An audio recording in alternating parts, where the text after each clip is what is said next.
Praise the Lord.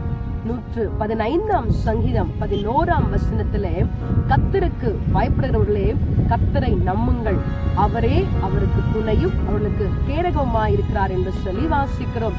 பிரியமானவர்களே, நம்முடைய நம்பிக்கை யார் மேல் இருக்கிறது?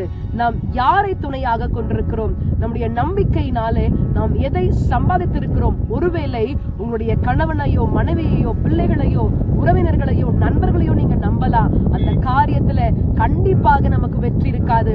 ஆனால் தேவனை நீங்கள் நம்பும் பொழுது கர்த்தர் நிச்சயமாகவே உங்கள் வாழ்க்கையிலே அவர் உங்களுக்கு துணையா இருந்து, உங்கள் அரணாக, கோட்டையாக, துருகமாக அவர் இருந்து உங்களை நடத்தவர் வல்லமை உள்ளவராயிருக்கிறார். இந்த நாளிலும் நமக்கு துணையா இருக்கிறவரை ஆராதிக்க நம்ம விட்டு கொடுப்போமா? Praise the Lord. கர்த்தனே என் துணையானி,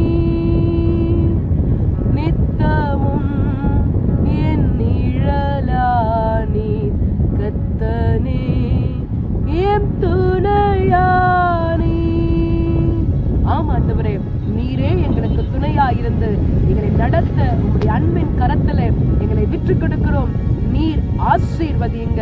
எங்கள் துணையும் எங்கள் கேடகமாக நீர் இருந்து நாங்கள் கையிட்டு செய்கின்ற எல்லா காரியத்திலேயும் எத்தனை இடர்கள், எத்தனை இக்கட்டுகள் எங்களை சூழ்ந்து கொண்டாலும் நீர் எங்களோடு கூட இருந்து நடத்த ஒப்பு கொடுக்கிறோம். ஆசீர்வதியும். இயேசுவின் நாமத்தில் ஜெபிக்கிறேன் பிதாவே, ஆமென்.